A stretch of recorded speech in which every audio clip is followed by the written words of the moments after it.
Recording in progress. Ketika beberapa hari yang lalu di Pusat Kesenian Taman Ismail Marzuki terjadi sebuah acara yang disebut Musyawarah Seniman Jakarta, yang di dalamnya ternyata ceker-cekeran, kehilangan azas hikmat kebijaksanaan dalam permusyawaratan, kira-kira gitu. Saya jadi teringat film Liburan Seniman. Assalamualaikum warahmatullahi wabarakatuh. Liburan Seniman adalah sebuah film yang diproduksi tahun 1965. Kita tahu inilah tahun-tahun beringas, ya, ketika politik menjadi panglima, kebudayaan melalui kesenian juga terpolarisasi dengan aliran-alirannya. Ada aliran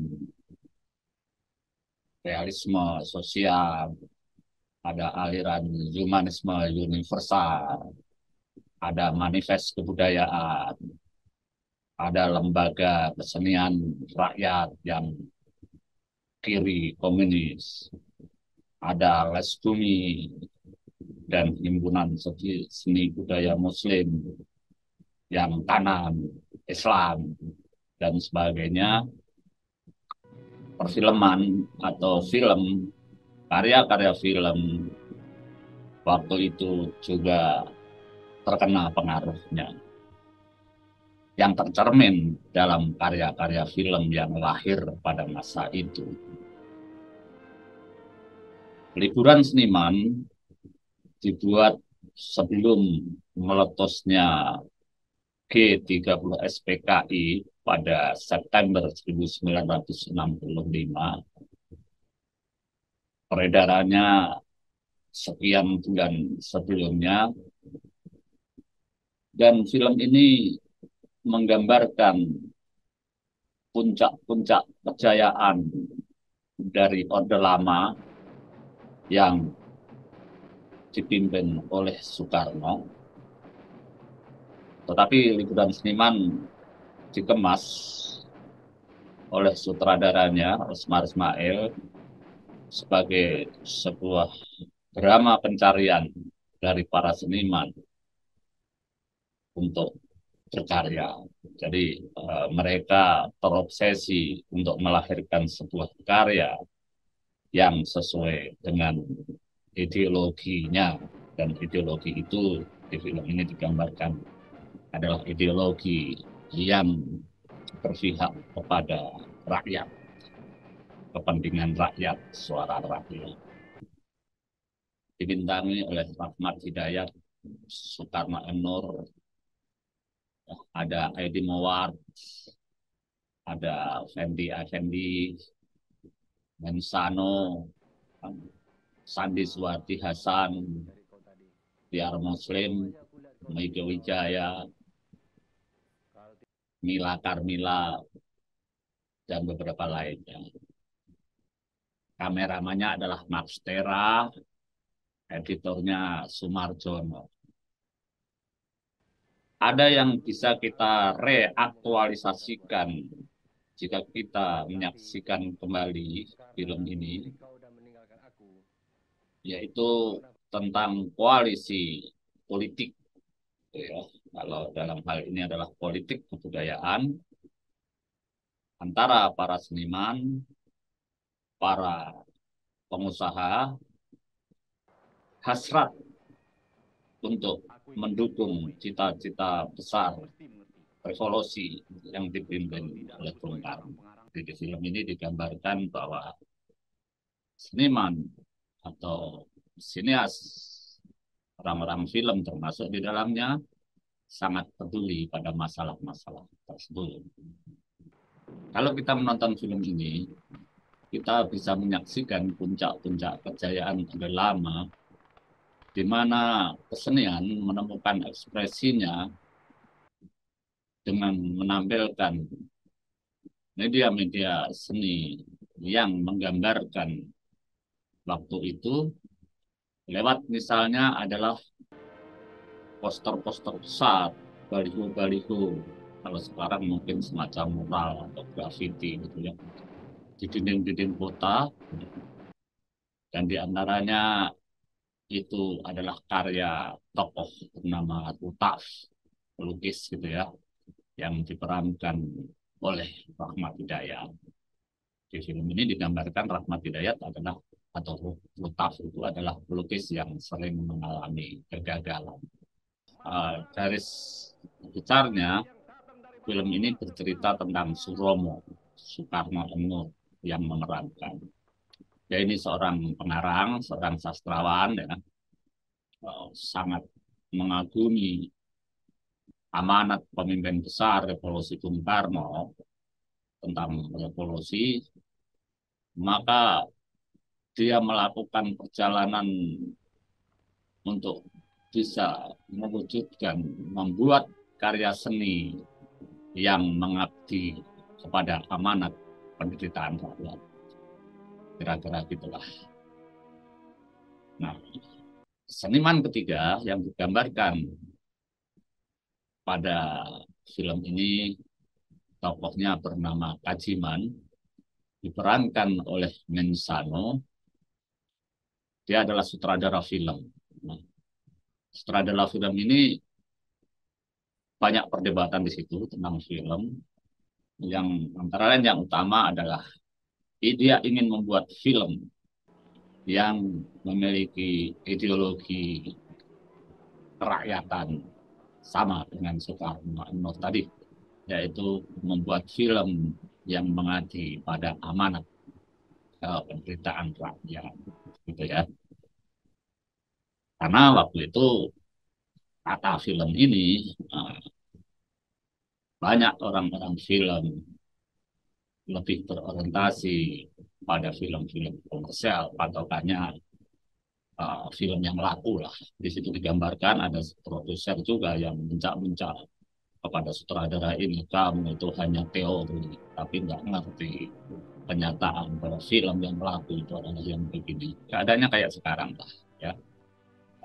Film yang diapresiasi oleh pemerintah bahkan juga oleh pengamat, oleh kritikus adalah film-film yang laku komersial, yang istilahnya box office, ya, uh, jumlah penonton banyak dan sebagainya, tidak lagi ada daya kritis untuk melihat apa nilai-nilai yang terkandung di dalam film itu. Pada film liburan seniman ini perdebatan semacam itu sudah digambarkan. Ceritanya tiga seniman tokoh utama dalam film ini, Suromo, Rutaf, dan Kajiman, mereka berkoalisi atau bertemu gitu ya. Edi Mowat. Nah, Edi Mowat ini merepresentasikan seorang pengusaha. Dia pegawai Bank Dagang Negara. Jadi film ini diproduksi oleh Persini dengan sponsor Bank Negara Indonesia. Tokoh yang diperankan oleh Edi Mowat digambarkan sebagai pegawai Bank Dagang Negara. Dia punya minat pada kesenian dan ingin mengarahkan kegiatan para seniman itu untuk mengekspresikan apa-apa yang menjadi obsesinya. Begitulah film liburan seniman ini digambarkan dalam gambar-gambar yang padat dan dalam beberapa hal retorik, ya, memang agak verbal retorikanya mengenai bagaimana para seniman ini perlu untuk membawa suara aspirasi rakyat, atau sebutlah karya seni yang mengemban amanat penderitaan rakyat. Nah, dia melakukan perjalanan dan disitulah digambarkan ketika di kota, tembok-tembok kota, poster-poster menggelorakan semangat anti Nikole, dan sekilas juga ada Soekarno gitu ya, meskipun samar-samar diperlihatkan. Jadi film liburan seniman ini digambarkan melalui artistik di dalam studio pembuatan film, disebutnya studio Bandung. Itu lukisan-lukisan banyak ya. Sepertinya adalah lukisan-lukisan karya Sujoyono atau karya Avandi pada periode tahun 40-an. Kita juga bisa melihat suasana pembuatan film waktu itu dengan setnya, dengan peralatan keren, dengan kamera-kamera zaman dulu ya. Lalu bagaimana Suromo dengan berapi-api menyampaikan keinginannya untuk membuat film tentang perjuangan rakyat. Digambarkan beberapa adegan di situ tentang petani yang melawan sistem, menyuarakan hak atas tanah, dan semuanya itu termotivasi dalam film ini oleh pidato Bung Karno.